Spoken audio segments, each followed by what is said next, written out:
Olá, sétimo ano, bom dia. Tudo bem? Eu vim aqui fazer mais uma videoaula com vocês, pessoal. Vamos dar continuidade à nossa matéria. E vamos começar com matéria nova, né? Vamos começar um tema novo, o tema 3. E o tema anterior, o tema 2, nós falamos muito sobre a parte física do nosso planeta. Falamos sobre placa tectônica, falamos sobre a atmosfera, tudo mais. E esse tema 3, vamos começar a falar sobre seres vivos, certo? É um conteúdo bem legal. Sou suspeito para falar porque eu sou biólogo, então seres vivos é bem legal para mim, certo? Então vamos começar falando de seres vivos, falando da classificação dos seres vivos, certo? Acredito que vocês já foram introduzidos a essa parte de seres vivos, quais são as características de seres vivos, tudo mais, do que são feitos os seres vivos. E aqui vamos tratar falando da classificação deles, certo? Esse conteúdo vocês vão encontrar no livro de vocês, no tema 3, capítulo 1, da página 76 a 81, certo? Então, após ver esse vídeo, dê uma lida lá nesse capítulo para vocês poderem também pegar mais informações, tá bom? Para que vocês possam complementar as informações de vocês, tá legal? Então, vamos lá. Vamos começar aqui. Beleza. Bom, o que seria a classificação dos seres vivos? Então, é o seguinte, na ciência, para a gente poder organizar os nossos conhecimentos e tudo mais, nós precisamos classificar, dar nomenclaturas, certo? Para que a gente possa ter uma linha de raciocínio, uma linha de organização de conhecimento correta, que não fiquem as coisas muito bagunçadas. A mesma coisa vale para a parte da biologia em relação aos seres vivos. Nós temos na natureza inúmeros seres vivos e nós precisamos de quê? De nomenclaturas e classificação para que a gente possa organizar esses seres vivos de acordo com as suas características em grupos para que seja mais fácil que a gente possa estudar, certo? Essa é a ideia da classificação biológica. Bom, como já adiantei para vocês aqui, vamos falar um pouco do histórico da classificação. A classificação biológica ela surge com o quê? Com a necessidade de que se possa organizar os conhecimentos, as informações que foram já coletadas, certo? É que nem, por exemplo, você tem lá as suas roupas, mas só que você não deixa as suas roupas todas juntas. Você separa elas, você pode até botar tudo dentro de um armário, mas você organiza ela de acordo com o quê? Ah, isso aqui é bermudas, shorts, camisetas, camisas, meias, roupa íntima. Então, você, o quê? Dentro do universo do armário, você tem locais onde você guarda determinadas peças de roupa. A mesma coisa na questão da classificação com os seres vivos. Nós temos uma gama muito grande de seres vivos, cada um com a sua característica.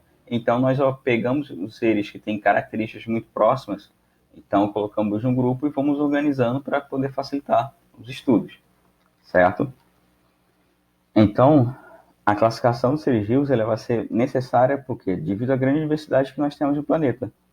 Então, você classifica, você está ordenando os seres vivos de acordo com as características em grupos específicos, e aí você fica próximo, fácil de você poder o quê? Se localizar e localizar determinado organismo, certo?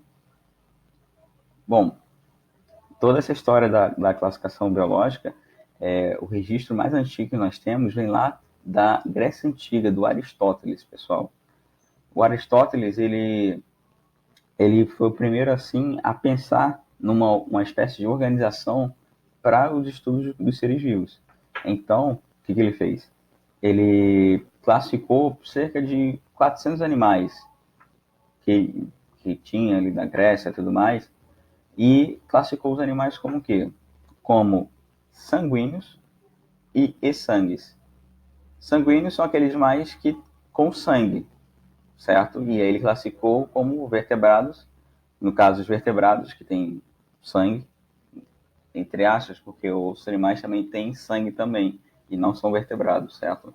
E os exsangues, os animais sem sangue, que para ele achava que não tinha sangue, mas até tinha. Mas vamos pensar o seguinte, pessoal, para a gente poder pensar, a gente olhar com os olhos de hoje o passado é muito complicado, porque No passado você não tinha tanto acesso à informação e as pessoas, e você estava iniciando os estudos das coisas. Então, a gente tem que pensar com a cabeça, para a gente poder estudar um fato histórico, você tem que pensar com a cabeça da época para você poder analisar, certo? Então, ó, o Aristóteles ele classificou os animais como animais com sangue e animais sem sangue, sanguíneos e sangues. E isso perdurou durante muito tempo até chegar no século XVIII, certo? Com o cientista Carl von Linné, que também é chamado de Linneu, certo? Que ele vai o quê? Ele faz um trabalho de sistemática, um trabalho de sistemática de classificação e nomenclatura dos seres vivos. Tanto é que ele marcou tanto a história da biologia, o Linneu, que ainda hoje é utilizado a maneira que ele usou para a classificação é utilizada até hoje. É claro que conforme o tempo foi avançando, fomos melhorando o que ele já havia feito, certo? Mas tudo é baseado no quê? No que ele descobriu inicialmente, da maneira que ele. Então, a partir dele, fomos melhorando ao longo do tempo, como toda ciência, a ciência ela sempre avança, certo? Ela não fica só presa a algo passado, não. Se tem algo melhor, então aquilo que ficou ultrapassado fica para trás e vamos pegar o que é do futuro, que está melhor, que explica melhor um determinado evento ou melhor situação, certo? Então, o Linneu, ele o quê? Ele separou os seres vivos do quê? Em animal, em reino animal e vegetal. Então, temos dois reinos agora aparecendo, certo?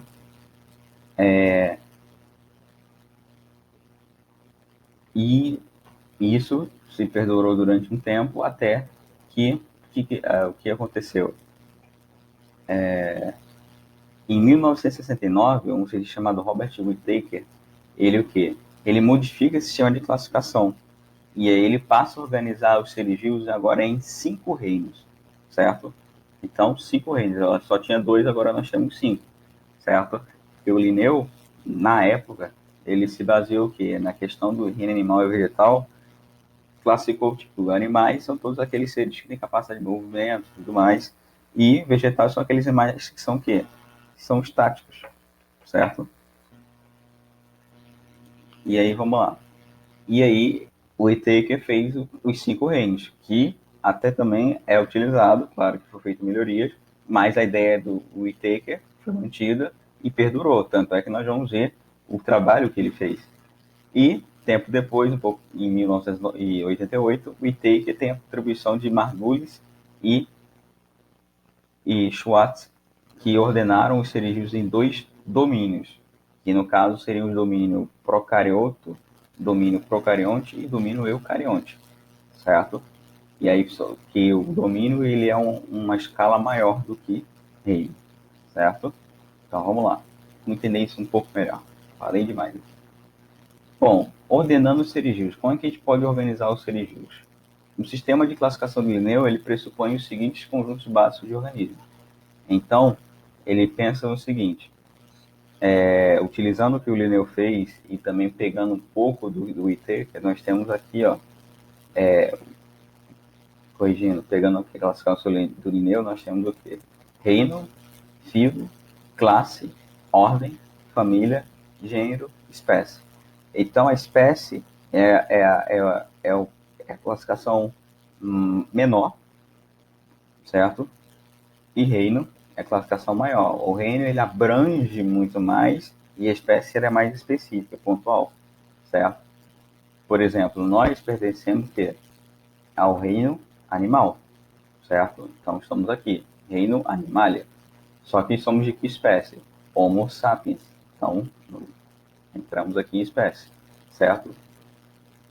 Então, ó, para ficar claro para vocês, vamos observar essa imagem aqui.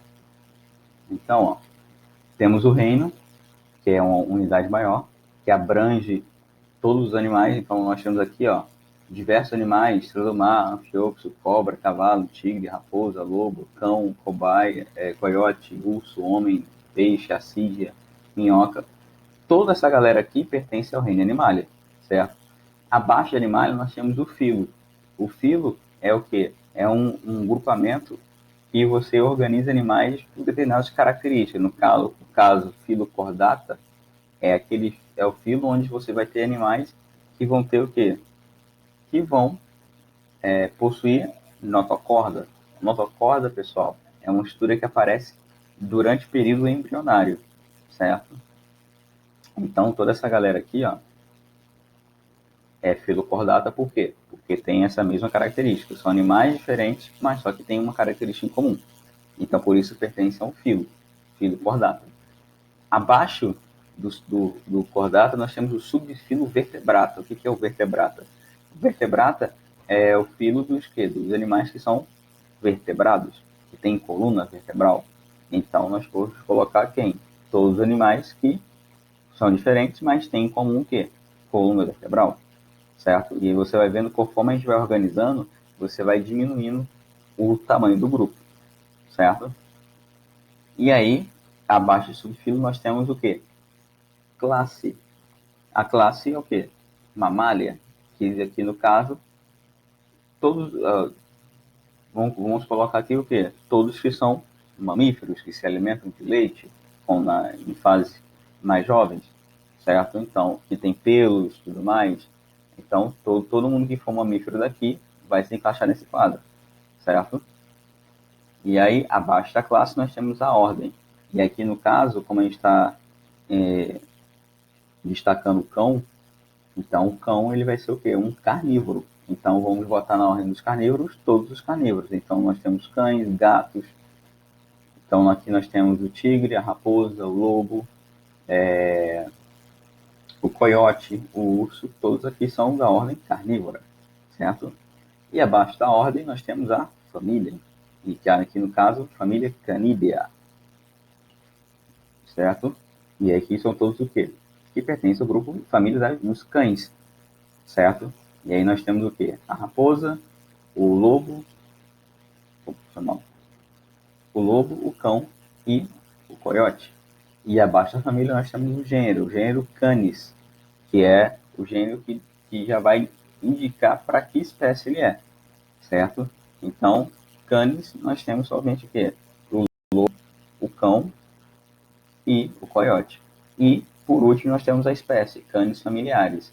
Isso aqui, pessoal, esse primeiro nome em maiúsculo é o gênero, que tem que sempre vir na frente, e em minúsculo, o restante do nome da espécie, certo? Então, Canis familiares, essa é a espécie que nós estamos falando, que pertence ao quê? Ao reino Animalia e tem todo esse desdobramento. Então, todos os seres vivos, pessoal, eles passam por esse tipo de organização, certo?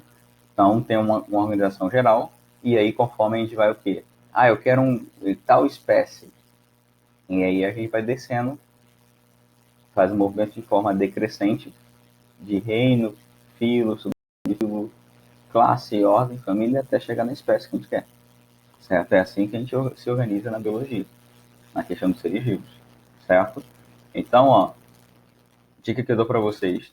Temos a palavrinha chamada reficofage. O que é reficofage? Reficofage é uma maneira de você poder o quê?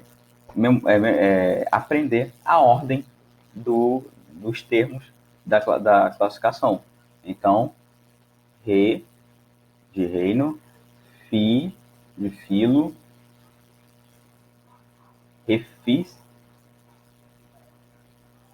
subfilo, co de classe e ordem, fa de família e ge de gênero e espécie, reficofage. Beleza? E aí, nós temos agora pegando a classificação proposta pelo Whittaker, que ele separou os seres vivos em reinos, certo? Então, o Linneu ele só tinha reino vegetal e reino animal, e ele fez também todas aquelas classificações abaixo de reino. E o Whittaker ele ampliou esse reino. Então, você só tinha reino vegetal e animal, então ele introduziu mais 3. E aí nós temos aqui, ó, o reino Monera, que é o reino onde vamos ter as bactérias, certo? Reino protista.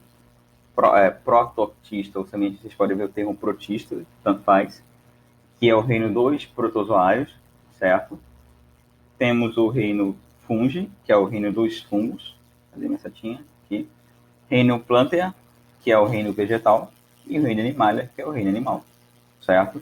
Esses 5 reinos, pessoal, nós vamos ver nas próximas aulas, quando nós começarmos a falar